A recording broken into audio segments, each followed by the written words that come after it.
My name is Mahsuda Snaith, and I'm a writer of novels and short stories primarily. I'm also a contributor to Colonial Countryside. And before I came to the project, I had written a novel, maybe had published 2 novels at that point, and was really interested in the project when I saw it being opened up. Why is that you wanted to contribute to the project?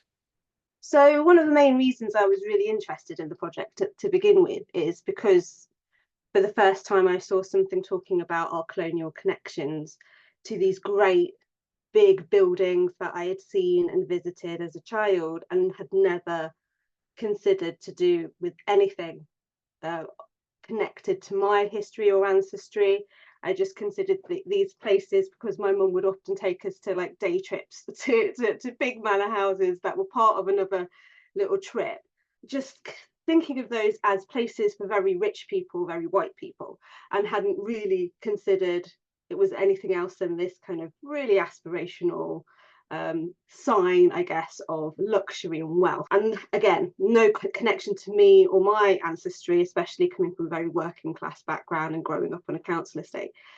So seeing that kind of, it wasn't an advert, but kind of an open commission for writing connected to the colonial connections of these big houses. One of the reasons it piqued my interest was because I didn't personally know a lot about my Bangladeshi heritage. I didn't really look into it myself. So this was kind of a good opportunity to do that, to look into that heritage and to look into those connections. So as well as like piquing my interest creatively, I was interested in writing short stories at that point and considered writing a series of flash fictions, which is what I ended up doing. It also really connected to me on that kind of personal level of looking into my ancestry as well. Brilliant, thank you. Could you elaborate a little bit more about getting to know a bit more about your Bangladeshi heritage? Right at the beginning of the project, we all got into a room together, all the writers and also all of the historians that are connected to the essays that are written in the book now. And I mentioned having Bangladeshi heritage, and Joanna de Groot, who's got her essays alongside my flash fiction, mentioned how the first partition of India was actually the partition of Bangladesh from India.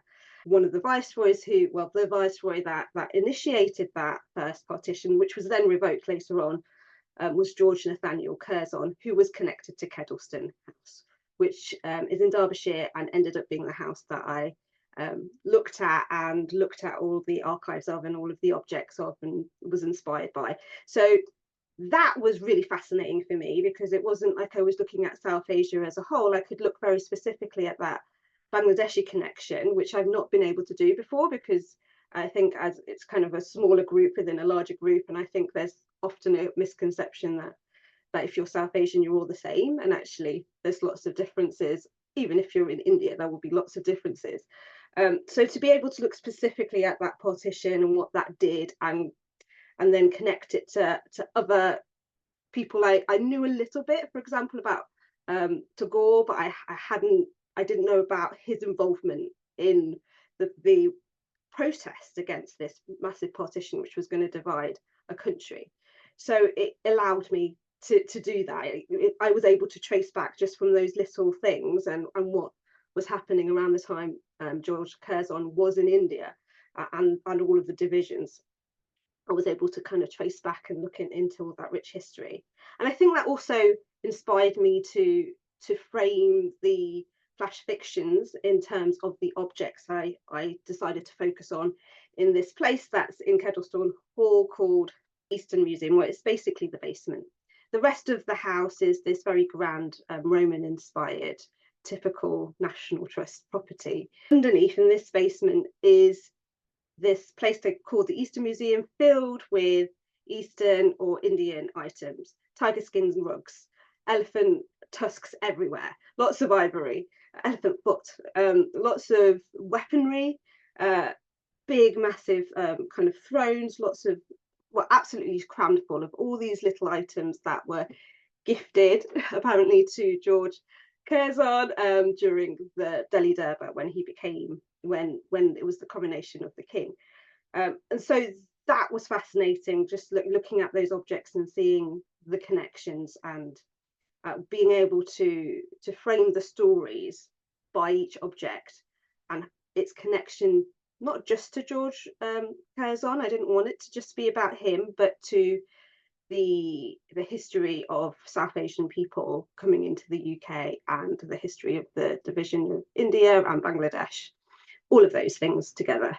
Thank you so much. Could you share what your experience of writing for the project was like? My experience of writing these stories and researching the stories was actually largely positive. So Kedleston Hall had someone take me around and look at all of the items in the Eastern Museum and give a tour of the whole place, and to talk about what it means to different people, and how it's been archived, and how, for example, in the Eastern Museum at that point, all the original Victorian labelling had been left exactly as it was. There was no kind of updated information there. And since then, I've been part of a project where we've put in a few far more contextual pieces of information for certain items. And so I found Kedleston were brilliant in just allowing me to come up as often as I did, to have a look around, to sit in the tea room, which is actually where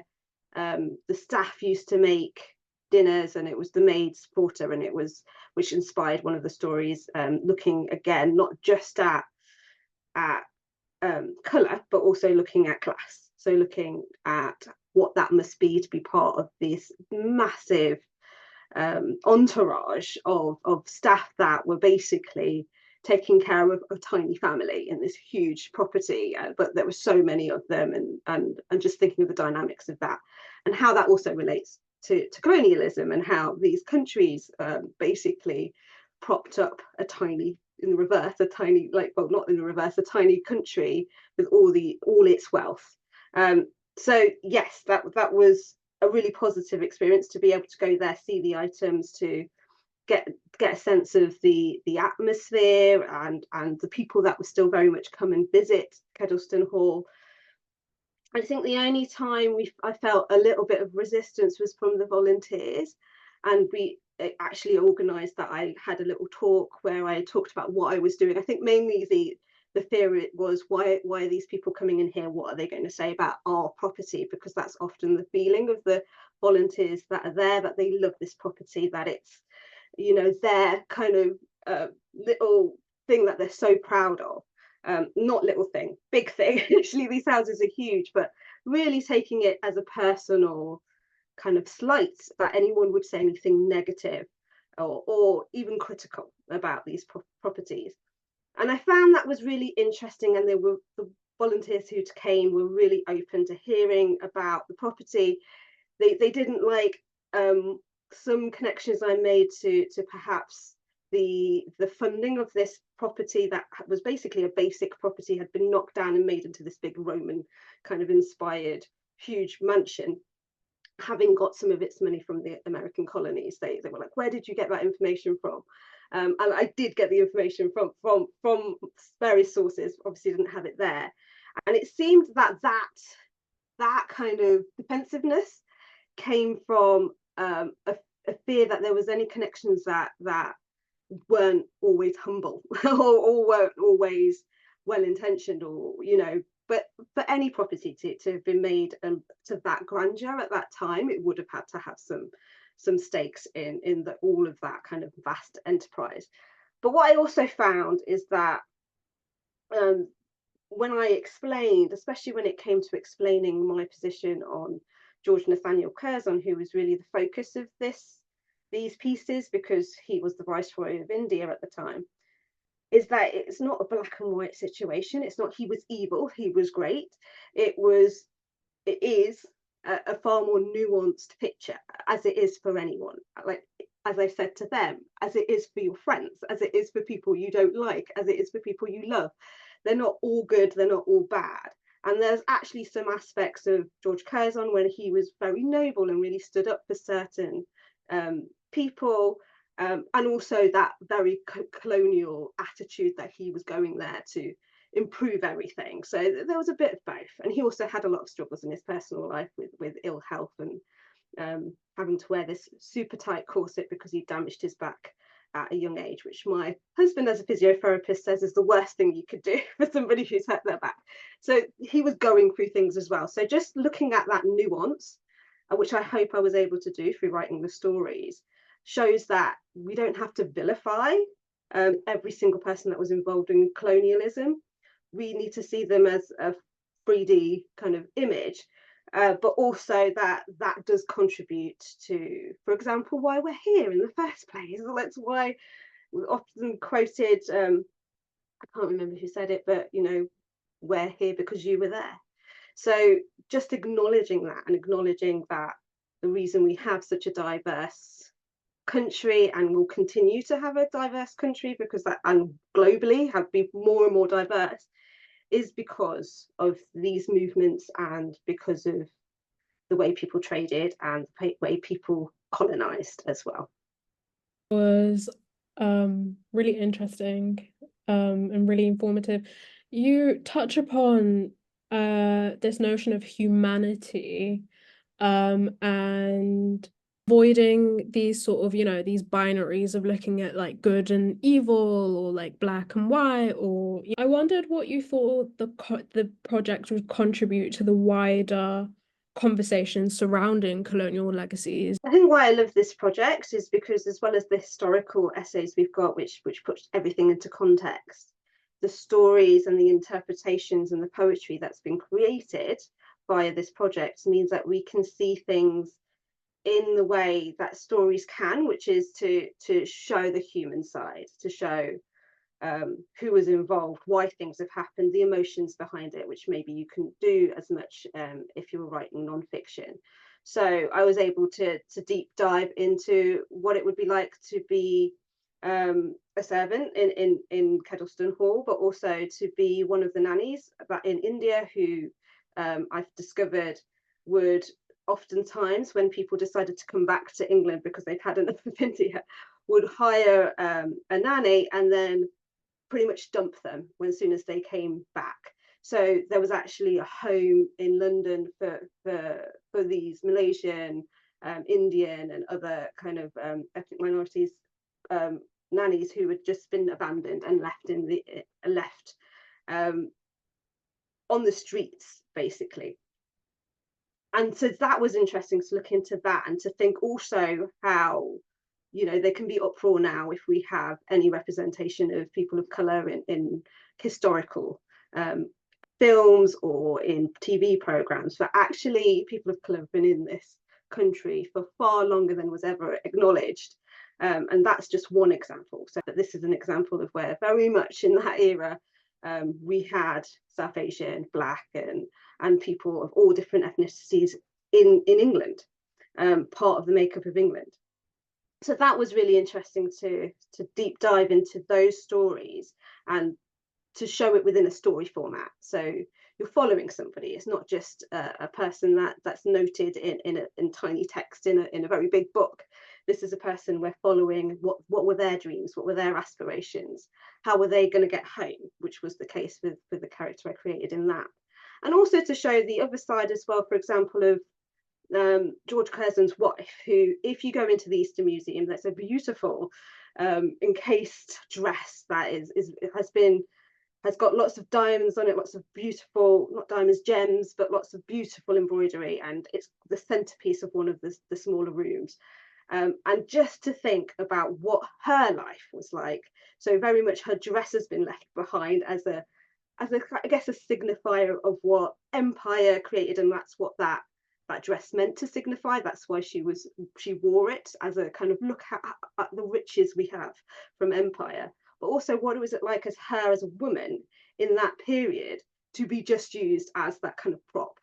And also, again, having her own issues. She was quite unwell. She was American and kind of looked down upon by the English.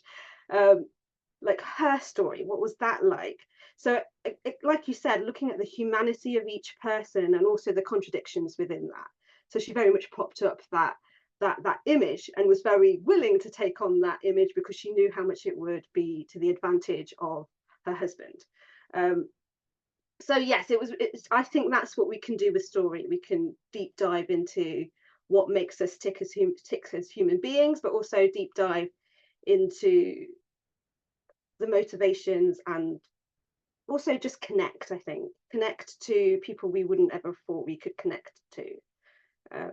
What I've tried to do with these stories is to have a very vast array of voices, to have a complete kind of chorus of different voices from different people.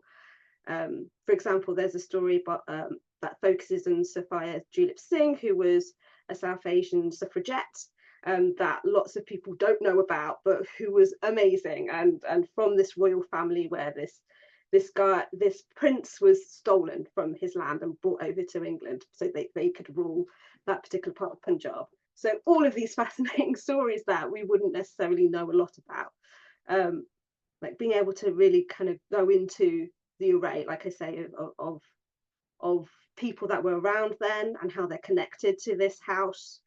And I only did one story that was actually about George Curzon himself. I left that towards the end. It wasn't the very end, but just towards the end, when he revisits Kedleston towards the end of his life. But the rest, I was very much focusing on people you wouldn't normally hear from. That was really interesting, and I guess that's why I love archives, because there are people who almost, I guess, fall through the gaps in a way, and it takes that research and that commitment. And so I didn't know about the South Asian suffragette. So you mentioned at the beginning that when you were younger your mum would take you to manor houses. What about now? What do you think of manor houses now after the research that you've done in this project? It's very interesting to think about my relationship to manor houses, because when we would go as children, we would always be part of a coach trip. So it was coach trip to, say, Derby, and you looked at the Royal Dalton factory, and then you went to one of the manor houses. And I still can't remember which manor house I went to, but I remember going in there and it being all very beautiful and grand, and then upstairs going and seeing a full height stuffed giraffe in this massive room, and all of these taxidermied animals. And actually, that was a point I do remember when I thought, how did these African animals end up in this very British Derbyshire manor house? And I guess even then, maybe there was a curiosity about, or awareness that this didn't come out of nowhere.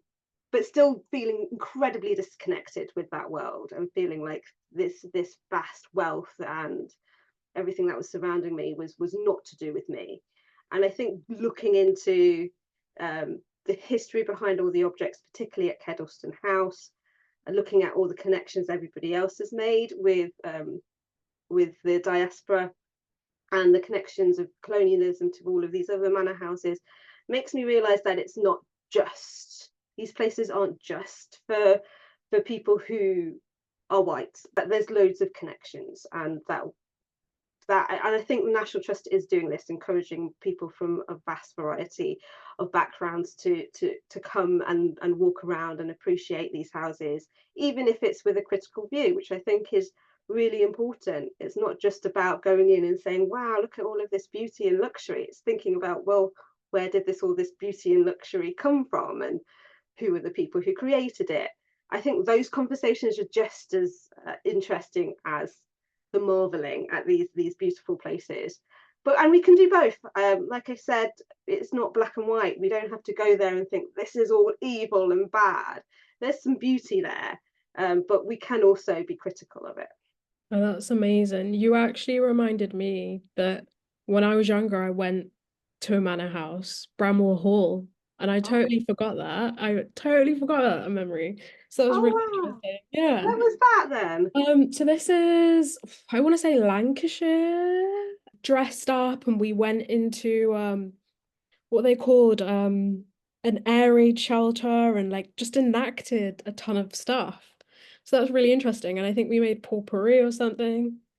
I think Yeah, that sounds like something they'd get you to do just randomly. yeah, I think I might reflect on that and maybe do some research. So there you go. You've Yeah. influenced It me. is interesting Yeah. what comes up, because I'd forgotten about the giraffe, and then Yeah. I mentioned it at this meeting we had with volunteers, and they started talking about how one of the houses, and I can't remember the name, had a giraffe craned up to the top level to be, because it couldn't have gone up the stairs and it couldn't have gone through the doors, to go through one of these massive windows. What? And that's how it got in, but that's not there anymore. But like they took them out. So that was like, oh, it's a real memory. It's not like this memory that I've kind of falsified over time. And that, yeah, these places, yeah, it brings up a lot. I think being in these places can bring up a lot of memories and your own relationship with places like these. You've mentioned your flash fiction quite a bit, and I because I was just so engrossed in what you were saying, I didn't want to stop you, but could we hear you read? The one I like to read out because I think it has its own little world, and also that connection to untold stories or hidden stories, is the one about Sapphire Julep Singh. So this one is called 1 Million More Women Than Men. Black Friday, 18th of November, 1910. Today is a day for protest. We lead the march to the House of Commons, singing our battle song as crowds line the street.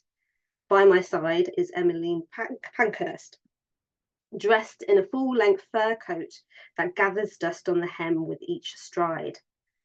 Alongside us are England's first woman doctor and first woman mayor, a headmistress and a physicist. Evelina Haverfield rides behind us on a horse with a riding crop in her hand. She is our very own Lady Godiva, though perhaps with more clothes. And then there is me. The papers have given me many titles: Socialite of British High Society, Goddaughter to Queen Victoria, Princess of Lahore, Troublemaker. I prefer Sapphire Julep Singh. My first name is pronounced so, fire. My intention is to ignite change. When we reach St. Stephen's Gate, the police who have been tailing us suddenly quicken their pace. Women have not, as a sex or a class, the calmness of temperament or the balance of mind to exercise a weighty judgment in political affairs. They form a line and close in, forcing us against the railings of the gate. We watch as other officers begin to attack the 300 women who have followed us. They fight back with lioness fury, teeth flashing as they pull men off their horses. The policeman standing before me starts grabbing my waist as though I am meat in a butcher's shop, and he is the butcher. Don't touch these ones, the officer in charge bellows. Home Secretary's orders. Churchill. He would rather we were worn down than arrested. He does not want any martyrs from today's protests. The policeman removes his hands, exhales a stale, reeking breath against my cheek. I try to push past him, but the more we push, the more the policemen lean in, crushing our bodies until we can barely breathe. We watch as other officers beat the women in the crowd, swinging their helmets as though they are clubs. I see the protesters being groped about the breasts and their skirts being lifted. Political activity will tend to take away women from her proper sphere and highest duty, maternity. Bystanders, women and men, pick up the protesters from the ground, walking them to safety and pressing handkerchiefs against their cuts. Then Evelina breaks from the line. From her horse, she whips the policemen with her riding crop, knocking some of them off their own mounts. We cheer from the gate as we are pushed back so hard we can smell the metal of the bars as they press into our cheeks. When the police finally jostle Evelina to the ground, she punches an officer in the jaw. She screams fiercely as she is pulled away. Next time, I'll bring my revolver. The presence of a large female factor would weaken Great Britain in the estimation of foreign powers. It would be gravely misunderstood and become a source of weakness in India. I was raised in an English country manor that had parrots, monkeys, and jackdaws in the garden. We always knew we were different, but it was only when my sisters and I visited India for the first time that we fully understood how.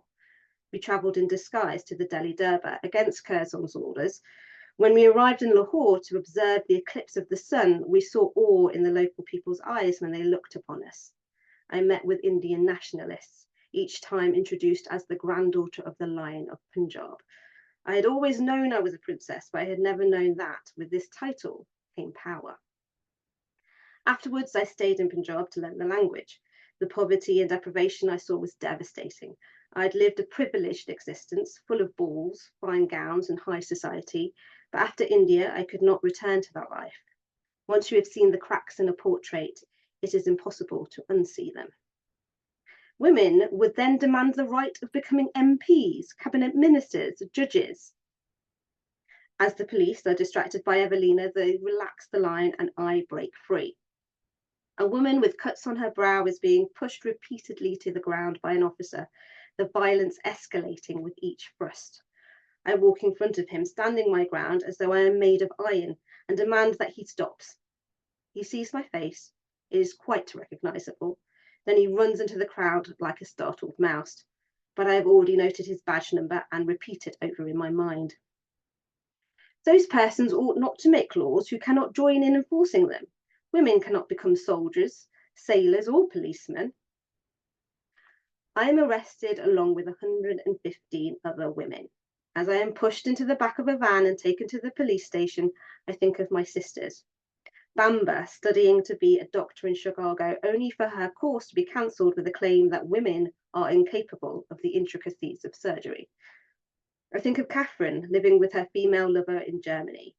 And I think of my poor mother, neglected by my troubled father as he squandered their riches, left to drink herself into an early grave. The National League for Opposing Women's Suffrage tells us that there are 1 million more women than men in Great Britain and Ireland. They say this means we will swamp the male vote. But surely if there are more of us, we should have more to say. That when they open the doors and I step out of the van with my fellow warriors, I consider Curzon's 7th reason for opposing suffrage. If the vote were granted, it is probable that a large number of women would not use it at all. He does not know the heart of a woman. We would never give up so easily. What was really interesting as a writer who mainly makes up most of my stories and makes up the characters and very much lives in a creative space, or had done before I'd written these pieces, is that I had to examine the history and do all the research and make sure that that research was right, because people will come along and question it, I'm sure. So it was a delicate balance when it came to the stories of putting as much of the interesting stuff I found in there, whilst also making sure that the story worked and there was something happening in the story. I think I managed to slip in quite a lot of the history as well, but hopefully in a way that was interesting and informative, but not didactic and not telling you. It's just little snippets of bits that we like. For example, not knowing about Sophia Doolittle Singh being a suffragette, not knowing about these nannies who were left in London, not knowing about just all the finer details of this history, which is really rich, but also making sure that there was story there at every single turn, that we're pulled along with the story, because that's how I think we do connect as readers to other people, and people from completely different backgrounds. We connect to the story and the characters within it. Thank you so much for sharing. That was brilliant. I feel like I've learned so much.